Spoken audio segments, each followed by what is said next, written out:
Hi, good morning, everyone. Today we have a very special guest on our podcast. My name is Hira Islam, and some people call me Hira Manib.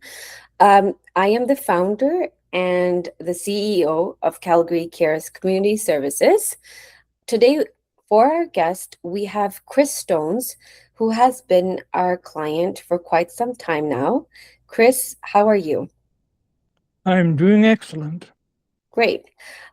So you're ready for some discussion today, are you? Yes, Great. So, Chris, can you introduce yourself and tell us a little bit about your background, please? I'm Chris Stones. My background is commercial, corporate training, that sort of thing for about 28 years. And then I went to be self employed until I retired about 15 years ago. I'm now 78. A year and a half ago, I was in a position where I was not very well. I Mm-hmm. have Parkinson's. I have a heart condition. I have cancer.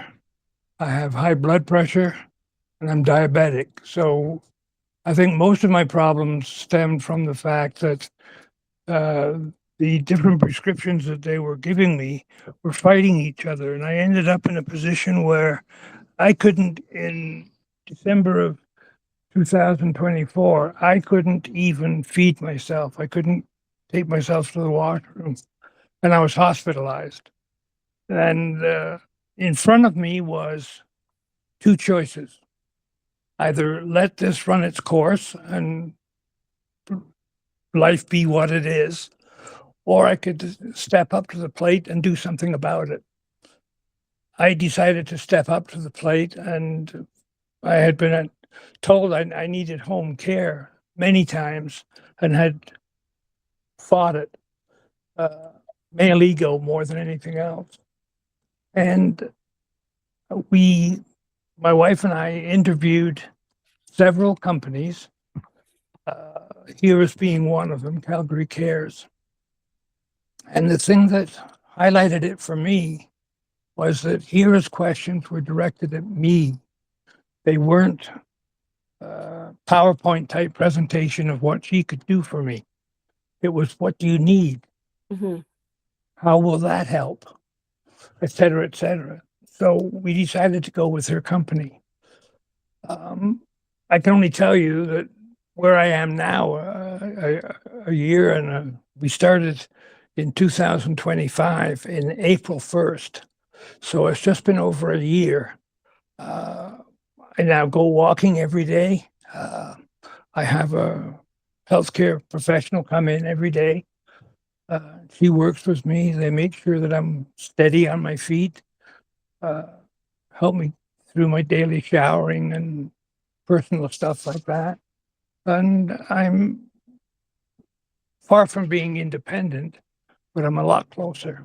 And my quality of life has so greatly improved. Mm-hmm. I can't say enough for the home care specialist that comes in every day. She is Right. amazing. And she's turned out to be a really good friend. Mm-hmm. Yeah. She really values her friendship with you as well, and I know that. I just want to go a little, back a little bit and ask you about, how you said that you were denying services being offered to you. And I'm pretty sure that a lot of our listeners would probably be maybe perhaps in the same shoes. So why do you think there's a reluctance when it comes to, home care or people who suggest home care to someone who might need it? What is going on in the minds of the recipient? Why is there a reluctance? Could you shed some light on that, please? That is a very, very good question. Uh, I think the reluctance is mostly in the male gender. Mm-hmm. Um, there are all sorts of, just take a look at the world around us. There's all sorts of support groups for women. There's none for men. Right. Men are, we seem to be wired to solve the problems ourselves.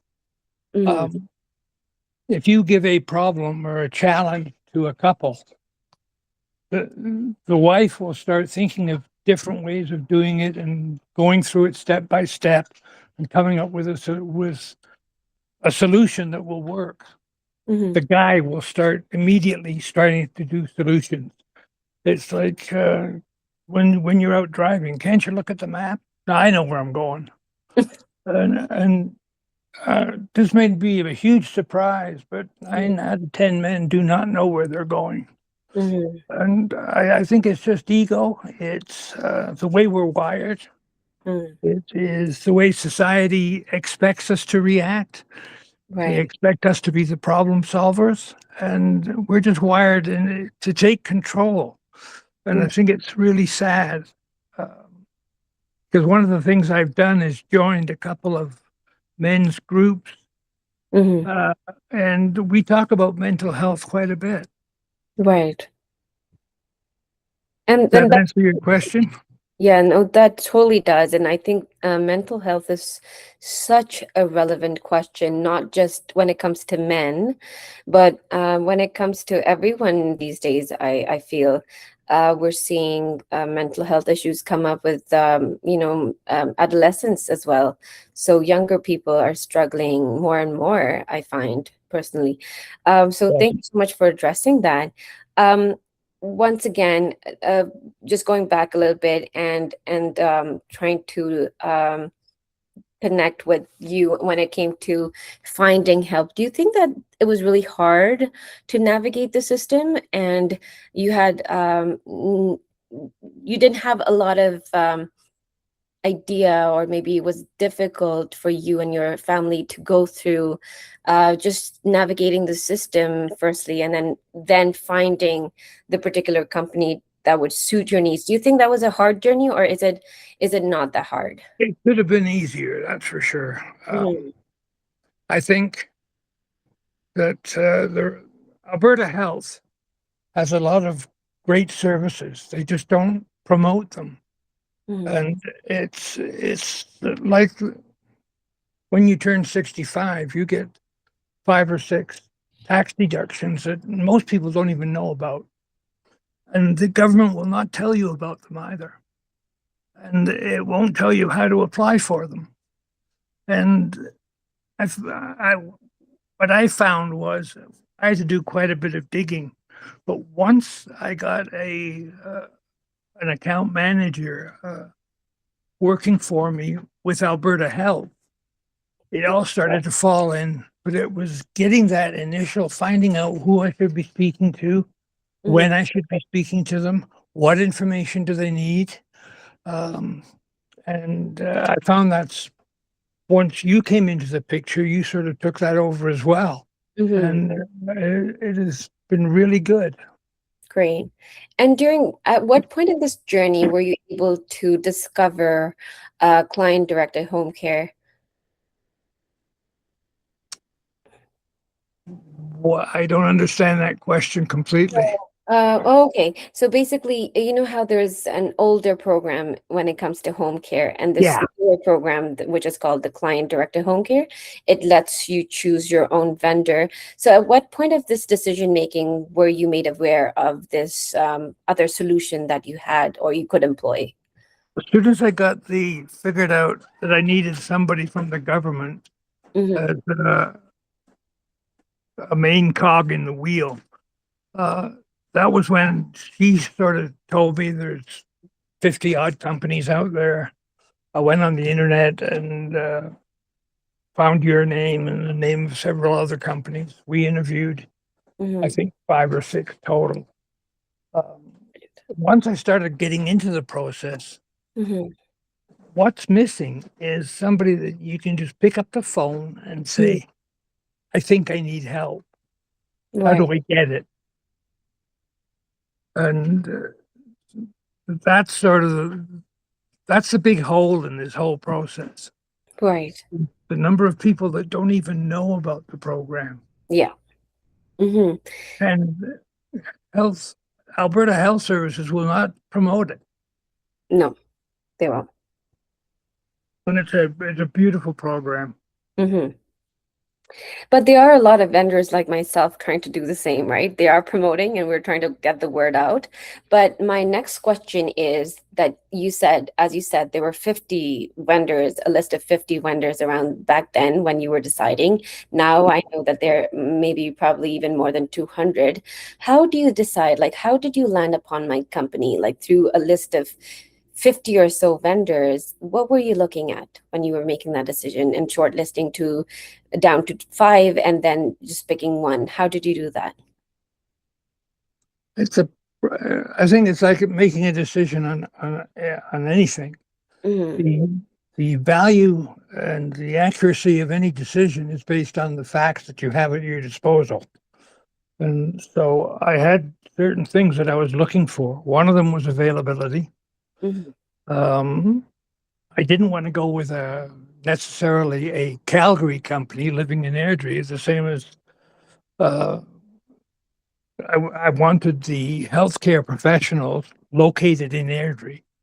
Hmm. And I've always, through my professional career, used my gut feeling. And my gut feeling when you came into my home and we had the interview, and I don't know who was interviewing who I was interviewing you as much as you were interviewing me. Um, it just seemed like a logical choice. There's certain times in life that you just know as soon as you see something. Um, I use the expression "love at first sight." You just know this is the place I should be, and so the decision as to which company to go with was based on the feedback and the assistance that you gave me during that interview, Right. and I, yeah. it went really well. Right. I clearly remember I was very nervous coming into that interview. I was like, what are they going to ask me? So, but I became very quickly comfortable with both you and Sheila. You made me feel at home, and I wanted to give that feeling back. So it is a relation of reciprocity. Um, and I think the genuineness that you were feeling the day it was mutual. Um, I do come from a place of trying to truly help and support my clients as much as I possibly can. And this whole ambition to start this journey was more philanthropic than was business. Back in the day when I started, CDACI was just a very, very new thing. And a lot of people had no idea what it was. I was struggling to get more information around it. But